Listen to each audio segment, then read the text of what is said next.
Terror, fear, suspense, stories of horror that could happen to any of us.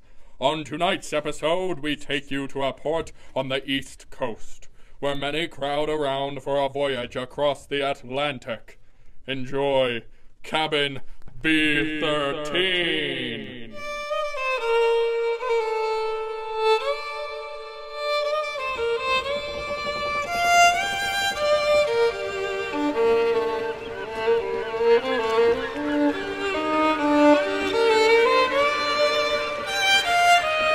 It is the night of the Montevania's departure to Europe.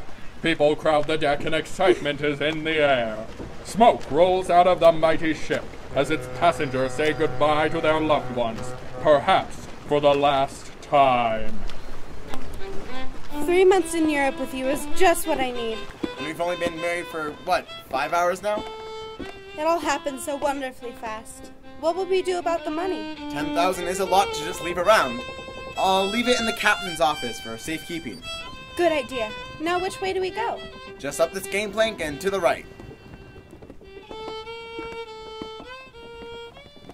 I guess this is our cabin.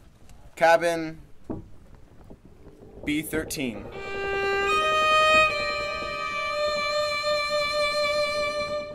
You're not superstitious, are you, Anne? No. I don't let little things like that scare me. Let's go inside and put our stuff down.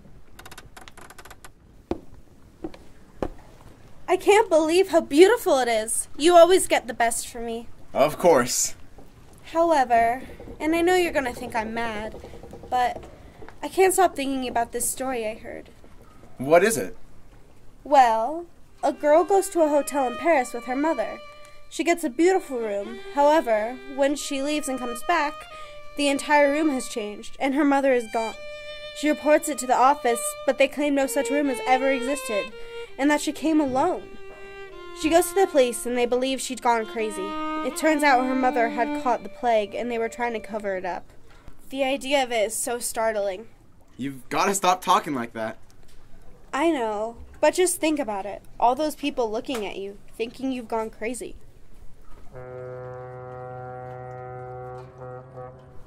We should be leaving any minute now. I'd love to go up and watch the sunset behind the Statue of Liberty.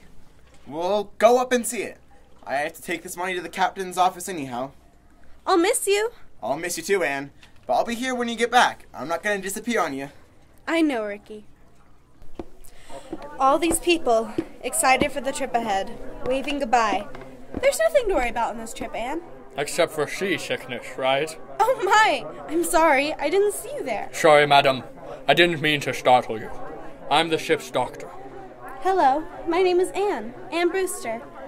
Pleasure to meet you. You too, Miss Brewster. And we're off. How are you liking the Montevania? Oh, it's a lovely ship. We got a beautiful room below deck. Cabin B-13. Did you say B-13?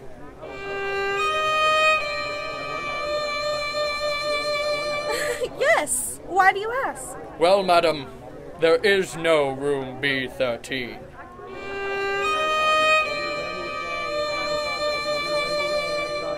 What do you mean, no room B-13?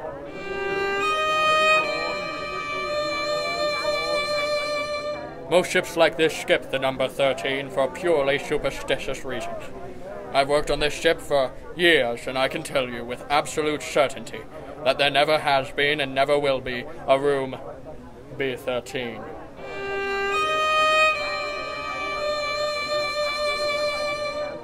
Of course there is. Come, let me show you. I swear it was right here. I dropped my stuff off in it just a few minutes ago. Steward, please, show us where room B-13 is. There is no such room. There never has been. That can't be right. Can you look up my name? My room number should be with it. Sure we will. What is your last name? Brewster. Anne Brewster. There's no Brewster in here. Wait. There could be a partial explanation for this. That's good. I'm glad you're starting to think about this logically. It must be under my maiden name, Thornton. My husband, Ricky, and I only got married recently. He is who I'm traveling with. I must have given the wrong name. There is a Thornton here. Ann Thornton. It says you're in room B-16, not B-13. It also says that you came here alone. What? No, that's not right. That can't be right. Where's Ricky? Calm down, Miss Brewster. It's just like in the Paris story. You've done something with my husband, and now you're trying to make everyone think I'm crazy. But it's not going to work. I will find my husband.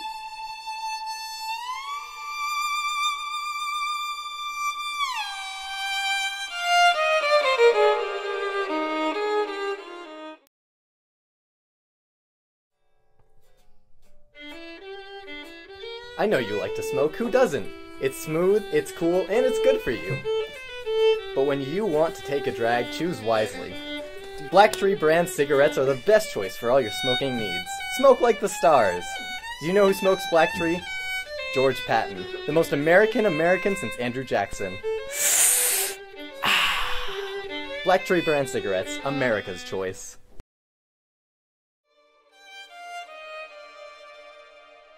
Later that night, a storm has approached the ship. Officers meet in the captain's cabin. A young woman waits outside for the chance to slip in. Now, Anne, tell them your story and try to keep your calm. Well, I arrived on this boat earlier today with my husband. We put our stuff in our room, and I left to go above deck and watch us leave.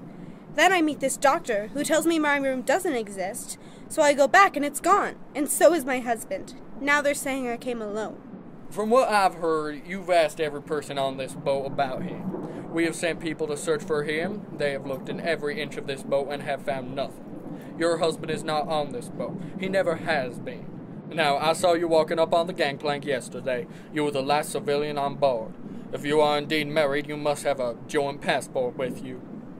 Well, no. We've only been married for a matter of hours and haven't gotten one yet. So you have no proof, and no one can find your husband. So why the hell should we believe you? You must all think I'm crazy. I know you do. Miss Thornton. It's Miss Brewster. Right, Miss Brewster. Maybe it's best that you go back to your cabin and sleep. It's getting late and your mind will be more clear after a good night's sleep. Fine, but I know something is going on here, and I'm going to find out where my husband went.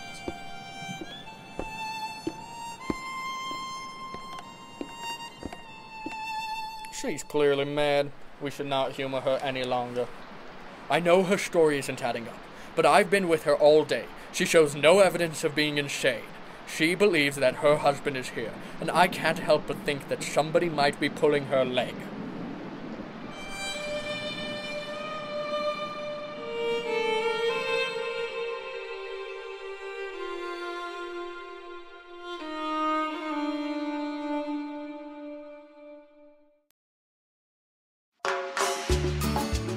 Do you ever feel like you need to get out of town? Do you want a relaxing vacation with warm weather and beautiful beaches? Set sail on the SS Polyphemus, a beautiful cruise liner through a number of luxurious and tropical locales.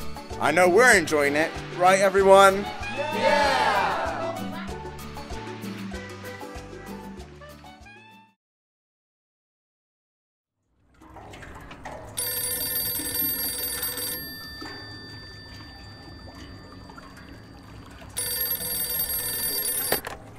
Hello?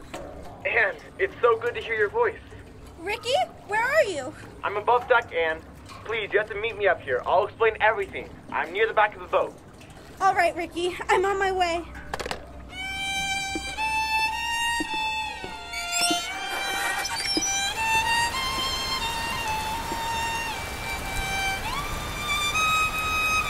Ricky! Ricky, is that you? Yes, it's me, Anne. Come with me over here. Isn't it dangerous to stand out here? There's no railing. Don't worry, I'm not gonna let you fall. Wait, do you hear that? It's footsteps. Who's there? It's just me, Anne. I know this must be frightening with me holding a gun to you, but you have to listen. There is a plot against you, yes, but not in the way you would think. That man you're standing with, your so-called husband, has been planning to murder you. Don't listen to him, Anne. He's part of the conspiracy. And you have to trust me. This man is the first officer on this boat. You may have been the last civilian on board, but he is no civilian. You didn't learn much about him before you two were married, right? He actually lives in Europe. He was planning to kill you and steal the $10,000 you brought on board. Ricky's plan was set in action when you left the room. He changed the room number and took his luggage to make you look insane. So when he threw you overboard, no one would look too far into it. You son of a... Dear God! Ricky! He's gone overboard! I know, Anne, but believe me, it's better this way. Thank you for tuning in to today's broadcast of Cabin B-13, brought to you by Black Tree Brand Cigarettes and SS Polyphemus Cruises. I hope you enjoyed. Please join us next week for our broadcast of the 50-Foot Ants from Mars.